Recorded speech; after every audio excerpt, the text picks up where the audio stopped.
1896년 1월 1일 아침 우리는 말짱한 정신으로 일어났다.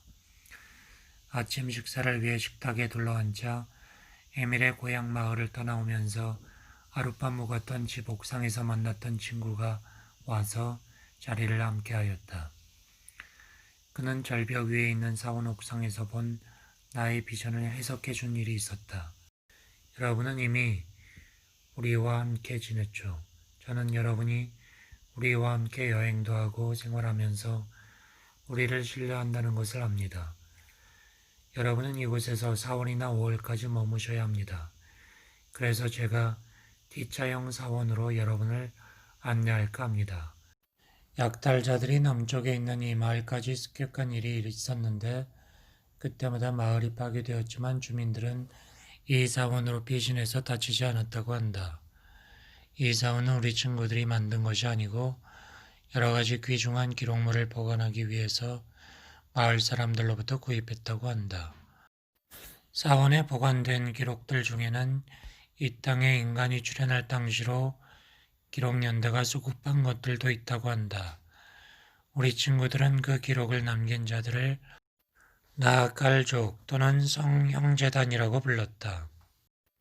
인류의 모국에서 직접 온 성형재단은 버마에 가서 나가족을 가르쳤는데 사원의 기록들은 성형재단의 가르침을 받은 나가족의 선조들이 수리아시탄타와 조기베다 경전의 저자라 말하고 있었다. 이들 기록에 의하면 수리아시탄타는 저작 연대가 35,000년 전인 연준하는 가장 오래된 천문학책이다. 조기베다 경전은 45,000년 전에 형성되었다. 그 사본들은 바빌론 기록과 마찬가지로 원본인 오시리스의 추종자와 아틀란티스 후손이 남긴 기록을 필사한 것이라고 한다. 우리 친구들이 그 사원을 구입한 후로는 한 번도 창문을 닫거나 입구를 막은 일이 없었음에도 불구하고 진정한 영적인 깨달음을 얻은 사람 외에는 소수의 사람들만이 그곳을 방문했다고 한다. 오늘은 여러분에게는 새해의 첫날입니다. 과거는 이미 여러분의 인생에서 지나갔습니다. 결코 다시 되돌아오지 않고 여러분의 생각이나 기억 속에서 즐거움이나 슬픔의 기억으로 남아 복잡한 마음이 되게 만들겠죠. 과거는 지나갔고 지난해는 여러분의 인생 영감에서 지켜져 나간 것입니다. 그러나 우리는 과거를 성취와 승리의 시기로 여깁니다. 지나간 한 해 동안 보다 더 영광스러운 진보를 성취하여 보다 더 밝은 깨달음을 향해 전진했다고 생각하는 것입니다. 이때 우리 탐사대 대장이 생각 없이 우리는 깨닫기를 원합니다 라고 말했다. 그러자 우리의 친구가 말했다. 삶의 목적을 깨닫지 못하는 사람들을 위한 교훈이 있습니다. 제가 훌륭하게 인생을 살았다고 하는 것은 금욕적인 고행을 했다거나 초연한 자세로 살았다는 것을 말하는 것이 아닙니다. 저는 기쁨과 즐거움 속에서 인생의 목적을 성취하는 것, 슬픔과 괴로움이 사라지게 되는 것을 훌륭한 삶이라고 봅니다. 그는 이렇게 말했다. 여러분은 깨닫고 싶다는 소망을 표현하셨습니다. 그런데 소망은 표현되면 즉시 이루어집니다. 여러분이 이렇게 모여 있는 걸 보니 두세 사람이 내 이름으로 모이는 곳에 내가 그들과 함께 있겠다는 예수의 말씀이 생각나는군요. 많은 사람들이 이 말씀을 실제로 그러한 것으로 받아들이지 않고 비유로 여깁니다. 여러분은 예수의 가르침을 아득한 과거에 있었던 신화나 신비로 여깁니다.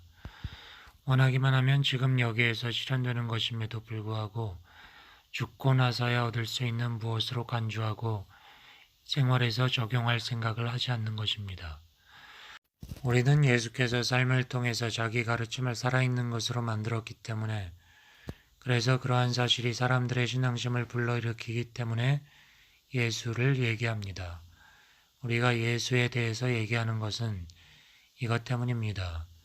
예수께서 인류의 죗값을 대신 치렀다는 대속론은 그리스도교 사상을 잘못된 길로 나가게 만든 교리입니다. 그와 같은 교리는 산상설교나 땅자의 비유를 말씀하신 분이 만들어낸 것이 아닙니다. 기독교 사상의 지도자들은 예수의 가르침을 비유적이거나 신비적인 것으로 만들었습니다. 그래서 예수를 따르는 자들로 하여금 예수의 가르침을 일상에서 적용하거나 하느님의 권능을 실제로 체험하는 일에서 멀어지게 했습니다. 그들은 성서에 기록된 예수의 가르침을 모든 사람이 이해하고 체험할 수 있는 과학적 원리에 근거한 법칙이라고 가르치지 않고 예수 이후의 사도들의 경험이라고 가르쳤습니다. 반면 동양인들은 그들 종교의 과학적인 면을 그들의 연구와 성취의 궁극적 목표로 삼았습니다. 그 결과 그들은 또 다른 극단으로 갔습니다. 서양인들은 윤리적인 면에 치우치고 동양인들은 과학적 수행에 치우친 나머지 자신들의 종교를 일상적 삶의 차원이 아니라 초자연과 기적의 차원으로 넘겨주고 말았습니다. 그들은 이렇게 지금 여기에서 나타나는 종교의 진정한 영성을 닫아버린 것입니다. 불교든 그리스도교든 세상을 피하여 응거하면서 금욕 수행을 하는 것은 필요한 일도 아닐 뿐더러 깨달음을 얻기 위한 진정한 길이 아닙니다. 예수께서 보여주신 지혜와 능력으로 말미암는 완전한 삶은 그런 게 아니었습니다. 수도원식 금욕 수행은 각 종교 속에서 수천 년간 존속해 내려왔습니다. 그럼에도 불구하고 금욕 수행 자체만으로는 예수께서 이 땅에서 활동했던 짧은 기간 동안 백성들의 영적 향상을 도모한 만큼의 성과도 거두지 못했습니다. 예수께서 오시리스의 가르침을 받아들이기까지 여러 신비 종교에 입문하여 그들의 의식을 연구하고 포용했다는 것은 알려진 사실입니다.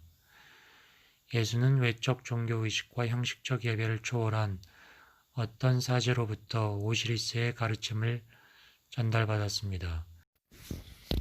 그 사제는 강력한 전제 권력을 가지고 이집트를 제국으로 건설한 이집트 제1왕조의 토트 대왕 추종자였습니다. 그 땅에 살던 사람들은 제국이 건설되기 수세기 전에 이미 오시리스와 그의 추종자들의 인도를 받아 형제로 뭉쳐 찬란한 통일 문명을 건설했죠. 그들은 이스라엘 족속으로 알려진 백인종이었는데 에브라이 사람들은 그들에게서 파생된 것입니다.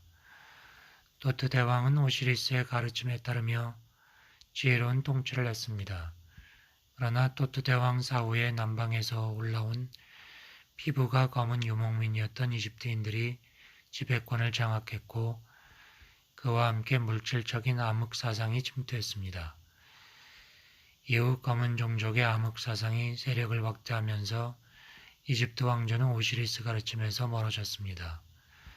그리하여 나라 전체가 흑마술로 덮이게 되었습니다. 이집트 제국은 곧 멸망하고 말았습니다. 예수는 사제의 지시를 받고 그 가르침의 깊은 내적 의미를 파악했습니다. 또한 불교의 가르침을 통해 얻은 통찰력으로 오시리스의 가르침과 붓다의 가르침이 유사하다는 사실을 알았습니다. 그는 그 당시 잘 닦여져 있던 대상길을 따라 인도로 가게 됩니다. 인도에서 예수는 비교적 순수한 형태로 보존된 붓다의 가르침을 연구했습니다. 그는 인간이 만들어 놓은 외적인 종교의식이나 교리는 다를지라도 모든 종교는 하나의 근원에서 나온 것임을 깨닫고 그 하나의 근원, 즉 내면에 존재하는 하나님을 자신의 아버지이자 만물의 아버지라 불렀습니다. 그리고 종교의 모든 외적 형식을 버리고 직접 하나님께 나아가 사랑하는 아버지의 중심으로 들어갔습니다. 그 황홀한 경지에 들게 되자 교리나 의식이나 신조 같은 종교 외적인 차원을 헤매지 않고도 깨달음에 이를 수 있다는 것을 알게 되었습니다. 그는 그러한 종교의 외적인 형식들은 사제 계급이 백성들을 가둬놓고 지배하기 위한 짐일 뿐이라는 것을 알아차렸습니다. 예수는 이렇게 자신이 찾고 있던 것이 내면에 존재하고 있었다는 것을 깨달았습니다. 그는 자신이 본래 그리스도라는 것을 확신함으로써 그리스도가 되었습니다. 자신이 그리스도라고 확신하게 된 예수는 자신의 육체 안에서 그리스도가 구체화되도록 하기 위해서는 생각이나 말이나 행동이 있어서 순수한 동기를 가지고 살지 않으면 안 됨을 깨달았습니다. 깨달음을 얻은 예수는 용기를 가지고 세상에 나아가 자신의 깨달음을 선포했습니다. 예수께서 어디에서 누구의 가르침을 받고 깨달음을 얻었는가는 중요한 문제가 아닙니다. 중요한 것은 다른 누가 어떻게 했느냐가 아니고 예수 자신이 성취한 그것입니다. 예수의 사역에 도움을 입은 사람들은 그의 가르침을 기쁨으로 받아들였습니다. 그는 인도나 페르시아나 이집트 종교에서 빌려온 내용을 가르친 것이 아니라 자기의 깨달음을 전했습니다. 그들의 가르침은 자신의 신성을 발견하여 스스로가 신성의 표현인 그리스도임을 깨닫는 데까지 이끌어준 외적인 안내자였을 뿐 깨달음 자체는 예수 자신의 내면에서 나온 것입니다. 예수는 자기뿐 아니라 모두가 신성의 표현인 그리스도라는 것을 깨닫고 그것을 자기 말로 가르친 겁니다. 오시리스는 35,000년도 더 전에 아틀란티스에서 태어났습니다. 그의 사역은 놀라운 것이었습니다. 후대의 역사가들은 오시리스를 신으로 묘사했습니다. 그는 인간의 모국에서 명확한 개념을 지켰던 고귀한 생각을 가지고 있었던 사람들의 직계 후손이었습니다. 우리에게 알려진 신화적 인물들의 업적이나 성격은 대부분 그들에 대한 이야기가 오랜 세월 전에 오면서 크게 바뀌거나 왜곡된 것입니다. 그들이 성취한 업적은 본래 신적인 인간이 이룰 수 있는 자연스러운 결과입니다. 오시리스를 신격화시킨 역사가들은 그의 신상을 만들기 시작했습니다. 처음에는 오시리스가 어떤 존재인가를 보여주는 하나의 상징물로 만들어졌습니다. 그러나 시간이 지나면서 신상 자체가 마음을 차지하자 신상의 주인공인 오시리스가 실현한 이상은 잊혀지고 우상만이 남게 된 것입니다. 부다가 접한 가르침은 전에 받은 방법만 다를 뿐 오시리스가 받은 가르침과 같은 근원에서 나온 것입니다. 부다는 인류의 모국에서 직접 버마의 나칼족에 전해진 가르침을 그들을 통해 전수받았습니다. 반면 오시리스는 인류의 모국에서 살았던 자신의 선조들로부터 가르침을 이어받았고 청년 시절에는 배움을 위해 인류의 모국을 방문하기도 했습니다. 공부를 마친 오시리스는 아틀란티스인의 지도자가 되었습니다. 그는 주위의 검은 종족들의 어두운 사상에 물들어가는 백성들을 내재하는 하나님을 섬기는 길로 돌아오게 했습니다. 모세 또한 추종자들과 후대 역사가들이 신격화시킨 인물입니다. 이스라엘인이었던 그는 바빌론인들의 기록을 접하고 자신의 가르침을 얻었습니다. 바빌론인들의 기록에서 배운 것을 명확한 언어로 기록했고 그것이 성서의 일부가 되었습니다. 예수는 그들 모두의 가르침을 접한 다음 자기의 독특한 방식으로 핵심을 꿰뚫었습니다. 한 걸음 더 나아가 자기의 몸을 완성시켜 영광스러운 몸으로 변화시켰습니다. 그의 몸은 살아있을 때 이미 완전하게 변화되었기 때문에 십자가에서 처형당했지만 승리의 부활을 할 수 있었습니다. 오시리스와 부다와 예수의 가르침을 공부하면 유사성을 발견합니다. 그들이 똑같이 말을 하고 있는 경우도 많습니다. 그러나 누가 누구의 가르침을 모방한 건 아닙니다. 모두 외적 가르침의 안내로 내적 깨달음을 얻은 존재들입니다. 그들은 내적 깨달음을 얻은 다음에 모든 외적 형태의 가르침과 문자를 초월했습니다. 그들 중 어느 누구도 외적 형태의 가르침과 문자에 머물러 있지 않았습니다. 그들은 모두 모든 것은 자신의 내면에 존재하는 하나님으로부터 비롯되었다는 것을 얻었습니다.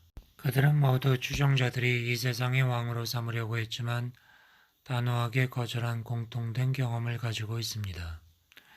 오시리스의 경우는 후대 역사가들이 끝끝내 이집트의 왕으로 묘사하는 어리석음을 범했지만 추종자들이 왕으로 삼으려 했을 때 그들은 하나같이 나의 나라는 물질적인 세상이 아니고 영적인 나라다 라는 말로 세상의 왕이 되는 것을 거부했습니다. 그의 말은 끝났고 우리는 모두 일어나 뒷차양 사원을 향해 나아갔다. 사원의 아래층에 도착했을 때 우리의 친구는 다시 말했다. 이제 우리는 한 층 한 층씩 위로 올라갈 텐데 명심할 것은 여러분이 직접 올라가야지 다른 누가 여러분을 대신해 올라가 줄 수 없다는 것입니다. 이해력이 성숙하면 여러분은 모든 사람이 동일한 존재라는 것을 알게 될 겁니다. 그리고 자기의 권리를 남에게 넘겨주거나 다른 사람의 권리를 넘겨받으려는 것은 모순이라는 것을 알게 될 겁니다. 아무도 자기의 권리를 남에게 넘겨줄 수 없고 다른 사람의 권리를 받을 수도 없습니다. 동료에게 길을 가르쳐 줄 수는 있습니다. 하지만 아무도 스스로 가지 않는 사람 대신 길을 갈 수는 없습니다. 2층에 가보니 마을에서 올라온 4명의 친구들이 와 있었다. 여러분의 역사에서 예수는 가장 탁월한 업적을 남긴 인물이죠. 그의 탄생을 기점으로 시대를 구분하고 있지 않습니까? 그러나 대부분의 사람들이 예수를 우상화하고 있는데 그게 바로 잘못된 일입니다. 예수를 우상화할 것이 아니고 그가 실현한 이상을 받아들여야 합니다. 그는 지금도 살아계셔서 십자가에서 죄양당하기 이전의 사람들과 얘기 나눈 것처럼 여러분과 이야기 나눌 수 있습니다. 사람들은 입으로는 부활을 믿는다 하면서도 실제로는 부활 이후에 그의 삶이 십자가 처형 이전의 삶보다 큰 부분을 차지한다는 것을 이해하지 못하고 그의 삶은 십자가에서의 죽음으로 끝났다고 생각하는 잘못을 범하고 있습니다. 그는 오늘도 이전보다 더 많이 가르칠 수 있고 고칠 수 있습니다. 여러분은 언제라도 그의 현존에 참여할 수 있습니다. 그를 만날 수 있다는 말입니다. 그는 여러분이 원하지도 않는데 여러분 앞에 나타나는 폭군이 아니고 여러분과 세상이 요구하면 언제라도 도울 준비를 하고 있는 능력 있는 형제입니다. 그가 육체를 가지고 이 세상에서 활동할 때엔 한정된 사람들과 만날 수 있었지만 지금은 그를 찾는 모두와 만날 수 있습니다. 내가 있는 곳에 너희도 있다고 말씀하지 않았습니까? 이 말씀이 예수께서는 멀리 하늘나라에 계시기 때문에 죽은 후에나 만날 수 있다는 뜻입니까? 아닙니다. 그분은 여러분이 있는 곳에 계십니다. 여러분과 함께 걷고 이야기를 나눌 수 있습니다. 눈을 들어 시야를 넓혀 보십시오. 여러분의 생각과 뜻이 진정으로 예수를 향한다면 그분을 만나 걸으며 이야기 나눌 수 있습니다. 친구는 말을 멈췄고 우리는 침묵에 잠겼다. 밝은 빛이 방 안을 가득 채웠다. 찬란한 광채였다. 분명치 않은 목소리가 들렸다. 누가 말씀하시는 겁니까? 조용히 하십시오. 사랑하는 주 예수님이지 않습니까? 맞습니다. 예수님이십니다. 내가 길이요 진리요 생명이다 하고 말했을 때 나는 나만이 유일한 진리의 빛이라는 뜻으로 그렇게 말한 것은 아닙니다. 하나님의 성령의 인도를 받는 자는 다 하나님의 아들입니다. 나는 참 아들이요 아버지께서 기뻐하시는 독생자라고 말했습니다만 그 또한 나만 하나님의 아들이라는 생각으로 말한 것은 아닙니다. 그것은 하나님의 자녀들 중 하나인 나 자신의 신성을 깨닫고 이해한 다음 나 자신이 만물의 어버이인 하나님 안에 존재하며 그 안에서 움직이고 있다는 것을 인류 앞에서 선언한 것입니다. 나 자신의 신성과 존재 방식을 깨달은 저는 내가 하나님의 독생자 그리스도라는 확신을 가지고 선언했습니다. 그리고 진정한 그리스도가 되기 위한 확고부동한 목적을 가지고 진실한 삶을 살았습니다. 저는 그리스도라는 이상만을 바라보며 저의 전 존재를 그 이상으로 채웠습니다. 이로써 저는 이상을 실현하여 그리스도가 된 것입니다. 많은 사람들이 저를 보지 못하는 이유는 저를 성전 안에 모셔놓고 접근할 수 없게 만들어 놓았기 때문입니다. 그들은 제 주위에 신비의 장막을 들여놓고 제가 사랑하는 사람들로부터 격리시켰습니다. 저는 지금 저에게 오지 못하고 있는 그들을 말할 수 없이 사랑합니다. 저들은 나에게서 떠나갔지만 저는 그들을 떠난 적이 없습니다. 그들은 장막을 치고 담을 쌓고 접근하지 못하도록 구역을 설정했습니다. 그리고 중간에 중재자를 세우는가 하면 저뿐 아니라 저와 가까이 있는 사도들의 상을 만들어 놓기까지 했습니다. 그들은 우리 주위에 신화와 신비의 안개를 들어놓음으로써 사랑하는 백성들이 어떻게 우리에게 접근할지 알지 못하게 했습니다. 그들은 저희 모친 마리아와 사도들에게 기도하고 단언합니다. 그들은 이렇게 자신들의 속된 생각으로 우리를 규정해 놓은 것입니다. 그러나 있는 그대로의 우리의 실상을 알게 된다면 우리와 악수하고자 할 것이고 그렇게 할 수 있습니다. 우리에 대한 온갖 미신적인 생각과 교조적인 신조를 버리고 있는 그대로의 우리를 알게 된다면 지금 여러분이 저와 대화하는 것처럼 그들도 우리와 이야기를 나눌 수 있을 것입니다. 오랜 세월 우리를 신비의 장막 안에 가두었기 때문에 의심과 불신이 만연하게 된 것입니다. 쌍과 상징물을 많이 만들수록 우리를 죽음 저편에 있는 존재처럼 여길수록 다른 중개자를 통하지 않고는 우리에게 올 수 없다는 생각을 고집할수록 의심의 그림자는 짙게 드리워집니다. 그러나 여러분이 제 손을 잡고 담대하게 나는 당신을 압니다라고 말한다면 다른 사람들도 여러분들처럼 우리를 있는 그대로 알게 될 것입니다. 우리에게는 신비스러운 것이 없습니다. 우리가 사랑하는 세상에도 신비스러운 것은 없습니다. 많은 사람들이 십자가 가시로 일단락된 제 인생의 일부분만을 바라봅니다. 그들은 지금 이렇게 존재하고 있는 제 인생의 더 큰 부분을 보려고 하지 않습니다. 그것은 그들이 파괴적으로 보이는 죽음 이후에도 인간의 생명은 계속되는 것임을 알지 못하기 때문입니다. 그러나 생명은 파괴되지 않는 것입니다. 생명은 사라지지도 않고 퇴보하지도 않고 앞으로 전진해 나갑니다. 육체조차 불멸성을 얻어 변하지 않게 됩니다. 사랑하는 빌라도가 손을 씻으며 나는 이 사람에게서 죄를 찾지 못했어. 그러니 여러분이 데리고 가서 십자가에 못 박으시오라고 했을 때 그는 자기가 하고 있는 일이 어떤 역사를 이룰 것인지 몰랐고 자기가 지금 어떤 예언을 성취하고 있는지 몰랐습니다. 그때 빌라도와 십자가에 못 박으라고 외치던 군중들이 받은 고통은 제가 받은 고통보다 큰 것이었습니다. 그러나 그 모든 것은 이미 용서받았습니다. 여러분은 우리 모두가 이 자리에 함께 나타나는 것을 보시고 그 모든 것이 이미 용서받은 지나간 일임을 알 수 있을 것입니다. 이윽고 두 사람이 모습을 드러냈고 예수께서 그들을 포옹했다. 예수는 그중 한 사람의 어깨에 손을 올려놓고 말했다. 사랑하는 이 형제는 시종 저와 함께 했습니다. 그리고 다른 사람을 가리키며 이 형제는 진리의 눈이 열리기까지 여러 길을 헤맸으나 일단 눈이 뜨인 다음에 즉시 저를 따랐습니다.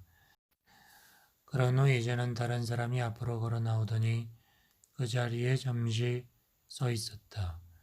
예수는 그를 향해 팔을 벌리고 사랑하는 빌라도요 하면서 안았다. 그들의 포옹은 외로움이 흘러넘쳤다. 빌라도가 말했다. 저는 그날 짐을 벗어버리려고 경솔하게 언도를 내린 후 오랜 세월 고통을 받았습니다. 대부분의 사람들은 스스로 책임지지 않으려고 다른 사람의 어깨에 얼마나 많은 짐을 지우고 있는지 알지 못합니다. 그러나 눈이 열리면 자기의 짐을 남에게 넘기려고 하면 할수록 더 무거운 짐이 자기에게 주어진다는 것을 알게 됩니다. 이때 아름다운 합창이 터져 나왔다. 합창이 계속된 후에 예수께서 걸어 나와 말씀하셨다. 저는 오래전에 저를 십자가에 못 박은 자들을 용서했습니다. 그런데 사람들은 왜 저처럼 그들을 용서하지 못하는 것입니까? 제가 십자가 위에서 다 이루었다고 말했을 때 저는 모두를 용서했던 것입니다. 여러분은 왜 십자가에 달린 모습이 아니라 부활한 저의 모습, 있는 그대로의 실상을 보지 않습니까? 다시 찬양이 시작되었다. 모든 것은 우리가 있던 방에서 실제로 일어난 일이다. 우리는 그때 나타난 사람들과 이야기를 나누었고 악수를 했으며 사진도 찍었다. 우리는 분명 그들을 둘러싸고 있었다. 차이점은 특이한 빛이 그들을 감싸고 있었다는 것뿐이다. 그 방이 밝아졌던 것은 그 빛 때문이었다. 그들의 육체는 반투명체처럼 보였다. 그러나 그들에게서는 다정한 기운이 감도는 따뜻한 빛이 주위에 있는 모든 것을 향해 방사되고 있었다. 며칠 후 우리 대원들은 그 방에 모였을 때 그 방에 감돌던 분위기에 대해 이야기를 나누었다. 이것은 장엄함 그 자체군요.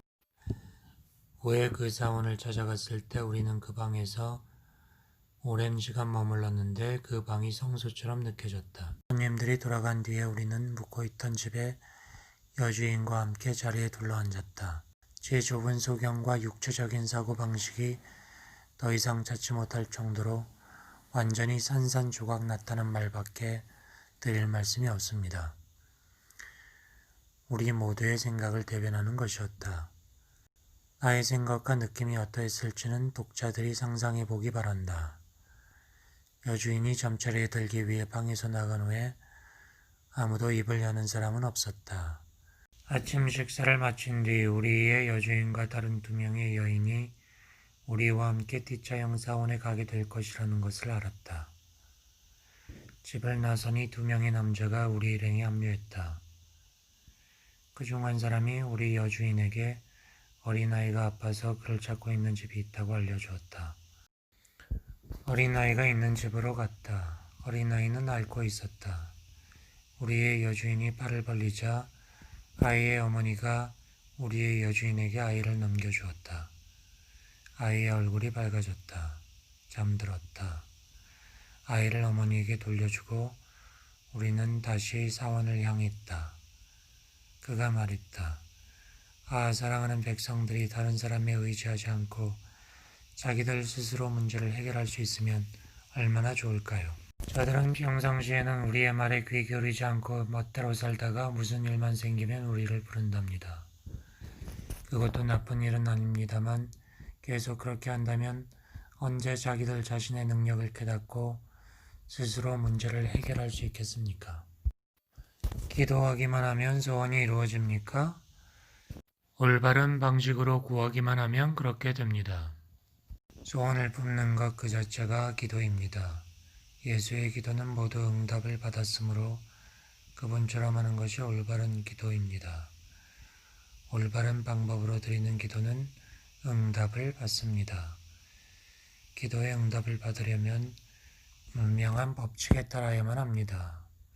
기도의 법칙이란 이미 얻은 줄로 믿고 구하면 받게 된다는 것입니다. 구하는 것이 무엇이 되었든 이미 받았다는 적극적인 믿음을 가지고 기도하는 것이 법칙에 따른 올바른 기도지요. 바라는 소원이 이루어지면 그것으로 우리가 올바른 방법으로 기도했다는 것을 알 터이지만 이루어지지 않는다면 잘못 구했다는 것을 알아야만 합니다. 기도가 응답되지 않는 잘못은 하나님에게 있는 것이 아니고 우리에게 있다는 말씀입니다. 성서에 내 마음을 다하고 목숨을 다하고 생각을 다하고 힘을 다하여 주 하나님을 사랑하라는 말씀은 기도에 대한 교훈입니다. 기도가 응답되지 않으면 어쩌나 하는 두려움이나 불신앙을 몰아내고 영혼 깊은 곳에서 우리에게 필요한 것은 이미 주어졌다는 확신을 가지고 기뻐해야 합니다. 응답받는 기도의 비결은 마음이 흩어지지 않고 하나 되는 데 있습니다. 정신을 차리고 하나님만 의지하는 흩어지지 않는 마음만이 기도의 응답을 가져옵니다. 의심하거나 두려워하지 않는 마음의 소원은 반드시 이루어집니다. 하나님의 권능은 무한하다는 것을 기억하십시오. 하나님은 모든 걸 이룰 수 있는 분이라는 생각을 간직하십시오. 기도를 드릴 때는 완전한 상태를 구하는 긍정적인 말만을 하고 부정적인 말은 사용하지 말아야 합니다. 자기가 바라는 이상의 씨를 마음속 깊이 심고 다른 것은 일체 받아들이지 않아야 합니다.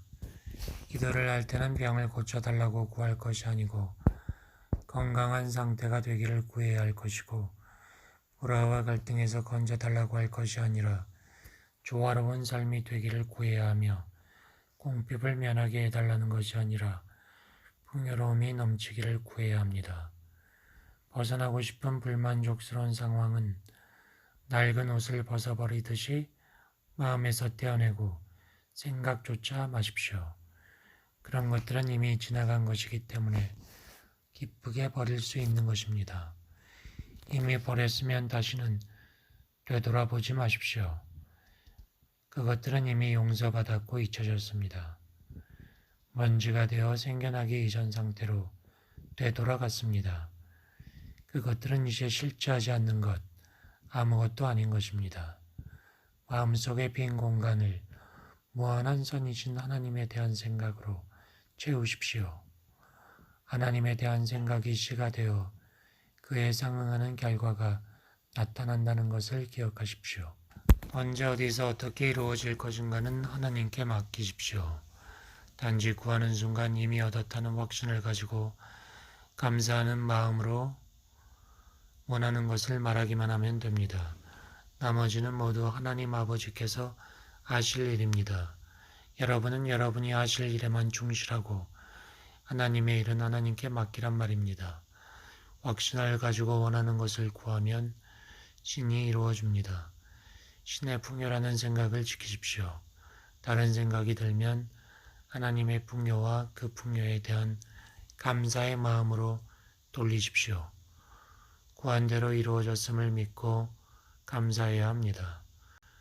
이미 이루어진 일에 대해서는 감사를 드리고 하나님이 여러분 안에 역사하고 계시기 때문에 여러분이 원하는 것은 이루어지고 있고 좋은 것만을 구했기 때문에 좋은 것만을 받아 나누어 줄 수 있을 것이라는 믿음을 가지고 그에 대해서도 감사를 드리십시오. 이 모든 것을 영혼 깊은 곳에서 은밀하게 아뢰십시오. 그러면 영혼 중심의 비밀을 보시는 아버지께서 이루어 주실 것입니다. 이렇게 해서 바라던 것이 이루어지고 나면 믿음을 가지고 구하는 것이 얼마나 귀중한지, 올바른 기도의 법칙이 무엇인지 알게 됩니다. 감사라는 마음과 믿음을 가지고 하는 말이 어떤 힘을 발휘하는지도 알게 됩니다. 신의 계획은 완전합니다.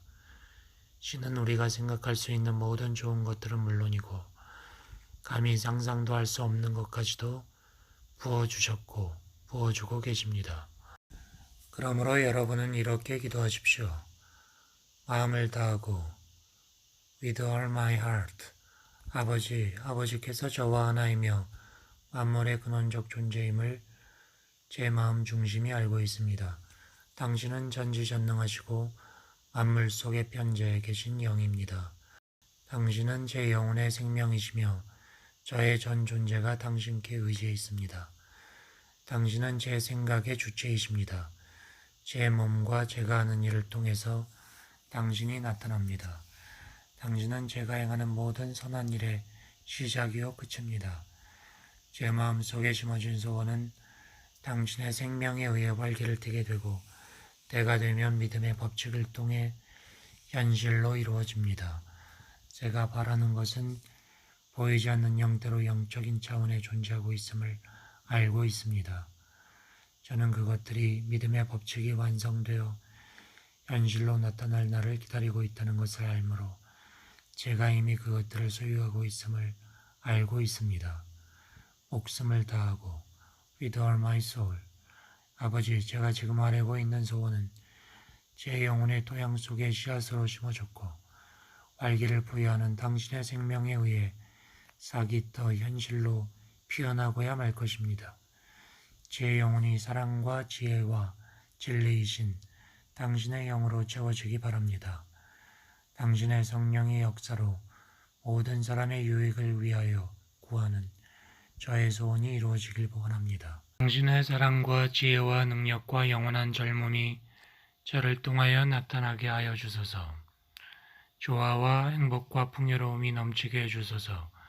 바라는 것을 보편적 실제 세계에서 이끌어내는 방법을 깨달아 모든 선한 소원을 성취할 수 있도록 해주소서. 생각을 다하고 with all my mind. 아버지, 제가 바라고 있는 것은 이미 구체적인 형태를 가지고 있습니다. 저는 마음속으로 제가 바라는 것만 생각합니다. 어두운 침묵의 돼지를 뚫고 씨앗에서 싹이 떠나오듯이 제 영혼에 보이지 않는 침묵의 영역 속에서 저의 소원이 형태를 띠고 이루어지고 있습니다. 저는 방에 들어가 문을 닫고 고요히 확신을 가지고 제 소원이 이미 이루어진 것을 마음속에 그리고 있습니다. 제가 원하는 것은 완전하게 꽃 피어나기를 기다리고 있습니다. 제 속에 계신 아버지여, 보이지 않는 곳에 계시면서 제 소원을 늘 이루어 주심을 감사드립니다. 저는 당신께서 당신의 보화를 아낌없이 부어주심을 알고 있습니다. 제 삶의 선한 소원을 만족시켜 주십니다. 저는 당신의 풍요에 참여하게 될 것입니다. 저는 당신과 제가 하나이며 당신의 모든 자녀들도 당신과 하나임을 압니다. 당신의 모든 자녀가 이같이 깨닫기를, 그러므로 제가 가지고 있는 모든 것을 당신의 자녀들을 위해 쓰고자 합니다.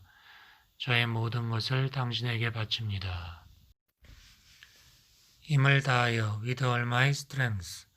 아버지, 저는 제가 바라는 것을 성령 안에서 이미 받았다는 것과 이제 그것이 완전한 모습으로 나타나고 있음을 부정하는 생각이나 행동을 하지 않을 것입니다. 저의 영혼과 육체를 다 바쳐 제가 바라는 소원에 충실하고자 합니다. 마음으로 바라는 것과 모순되는 행동이나 생각은 하지 않겠습니다. 저는 성령 안에서 저에게 아름다운 것이 무엇인지 알고 있습니다. 그 아름다운 것만을 소원하며 그것의 완전한 이상을 영혼 속에 품고 있습니다. 이제 저는 저의 이 완전한 소원을 눈에 보이는 구체적인 형태로 이루고자 합니다. 아버지의 사랑과 지혜와 능력을 제 안에 있게 하시니 감사합니다. 아버지께서는 저에게 생명과 건강과 영원한 젊음을 주셨습니다. 조화와 행복과 풍요도 허락하셨으며 보편적인 실제 세계로부터 원하는 것을 이끌어내는 방법을 알게 하셔서 모든 선한 소원을 만족시킬 수 있게 해주셨습니다. 여주인이 여기까지 말을 마치고 입을 다물자 침묵이 흘렀다. 다시 입을 열었다. 기도가 이루어지지 않으면 그것은 여러분의 잘못이지 하나님의 잘못이 아니라는 것을 알아야 합니다. 기도가 응답되지 않는다고 해도 요구를 되풀이하지 말고 엘리야처럼 자기의 잔이 채워질 때까지 잔을 들고 있어야 합니다. 확신을 가지고 계속 나아가면 믿음에 합당한 보상이 주어질 겁니다. 얼음이 필요하다고 가정해 봅시다. 여러분이 여기저기 돌아다니며 얼음을 달라고 하겠죠? 그렇게 하는 것은 정력만 낭비할 뿐 소득이 없는 것입니다. 얼음이 필요하다면 마음속에 얼음의 이미지가 그려질 때까지 정신을 집중한 다음 보편적인 실제 세계에 그 이미지를 투사해야 합니다. 보편적인 실제는 하나님의 일부분이고 여러분의 일부분입니다. 그 차원에는 여러분이 필요로 하는 모든 것이 있습니다.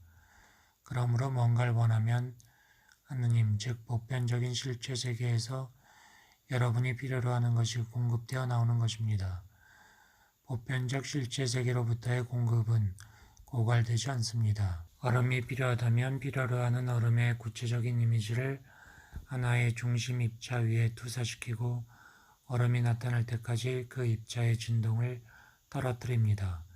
그런 다음 계속해서 진동을 떨어뜨리면 중심 입자를 중심으로 얼음이 형성되어 짧은 순간에 여러분이 필요로 하는 얼음을 얻게 됩니다. 물도 필요 없습니다. 확고한 이상만 있으면 됩니다. 잠시 후 벽에 어떤 영상이 나타났다. 여러분이 보고 있는 것은 위구르 제국의 전성기 시절의 한 장면입니다.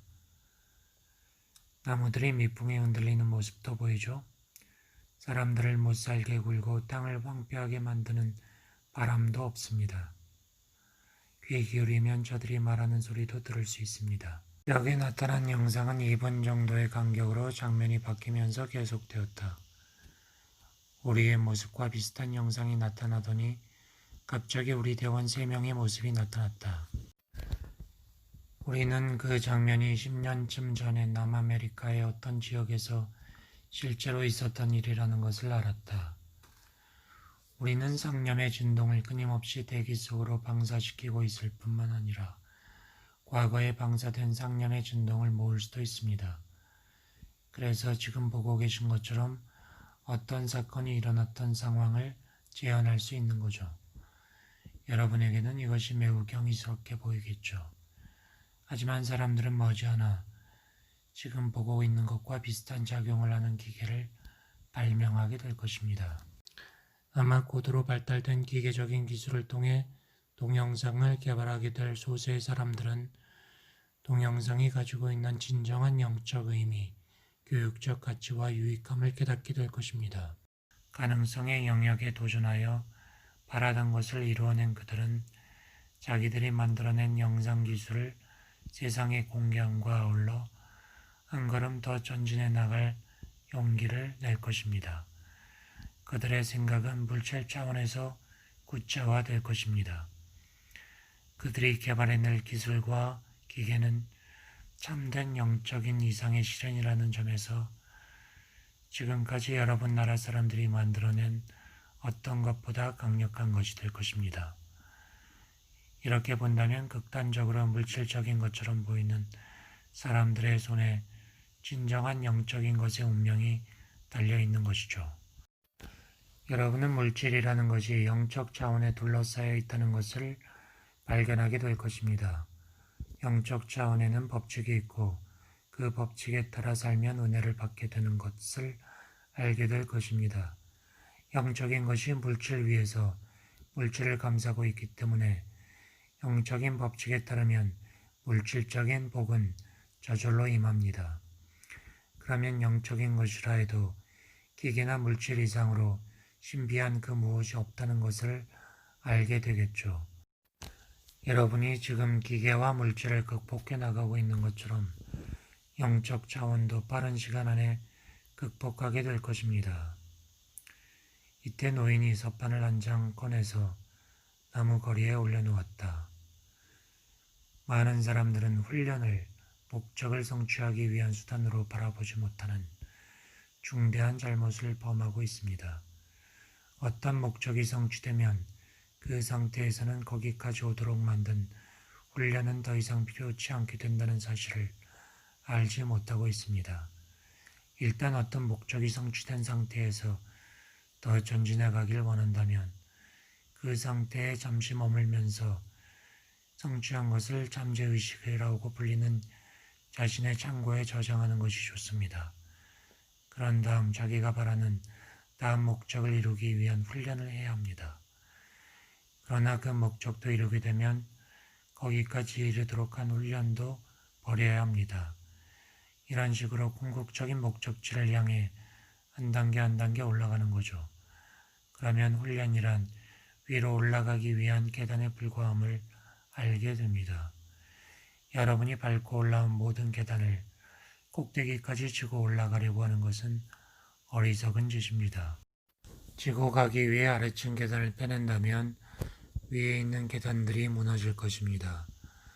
뿐만 아니라 여러분 뒤를 따르는 동료들이 밟고 올라올 길도 없어질 겁니다. 여러분이 지나온 계단은 그 자리에 놔두고 올라가십시오.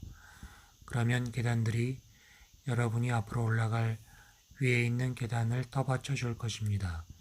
그리고 앞으로 전진해 간 다음에는 지나온 과정, 즉 그때까지 성취한 것을 다시 여러분 자신의 창고에 저장할 수 있을 것입니다. 목적지를 향한 비전을 응시하지 못하고 지나온 과정만을 돌아본다면 훈련이 목적하고 있는 이상이 아니라 훈련 자체에 집착하게 될 겁니다. 훈련 자체에 집착한다면 깨달음을 얻기 힘듭니다. 이 서판에서는 하나님이 지도 원리, Directive Principle, 즉 머리와 마음으로 일컬어지고 있으며 여러분의 알파벳 M과 비슷한 문자로 표기되고 있습니다. 그것을 무라고 부르는데 이는 지휘 감독자 또는 건축자라는 의미입니다. 이 지도 원리가 만물 위에서 만물을 조정하고 통제했습니다. 그가 맨 처음에 창조한 으뜸 존재는 지도 원리의 표현이라고 불리는데 그것은 으뜸 존재가 지도 원리의 모양 그대로 창조된 까닭입니다. 지도 원리가 으뜸 존재를 창조할 당시 지도 원리 자신 이외에도 표본으로 삼을 만한 것이 없었기 때문에 결국 으뜸 존재는 지도 원리의 모양을 표본으로 창조될 수밖에 없었던 것입니다. 지도 원리가 맨 처음에 창조한 으뜸 존재는 지도 원리의 외적인 표현으로 지도 원리 자신이었습니다. 앞에서도 말씀드렸지만 지도 원리가 으뜸 존재를 창조할 당시 자신 이외에는 표본을 삼을 만한 패턴이 없었기에 자기의 형상대로 으뜸 존재를 창조한 것입니다. 지도 원리는 으뜸 존재에게 자신의 속성을 부여했습니다. 그래서 으뜸 존재는 지도 원리가 가지고 있던 모든 것을 가지게 되었습니다. 그는 외적 형태의 만물에 대한 지배권을 받았고 자신을 창조한 창조주의 형상과 속성을 물려받았습니다. 지도 원리와 조화를 이루는 한 창조주처럼 만물을 완전하게 창조할 수 있는 능력도 부여받았습니다. 으뜸 존재가 가지고 있던 속성들은 창조주가 그의 이상적인 형상을 마음속으로 그리고 그에 대한 완전한 계획을 세우기 전까지는 나타나지 않았습니다.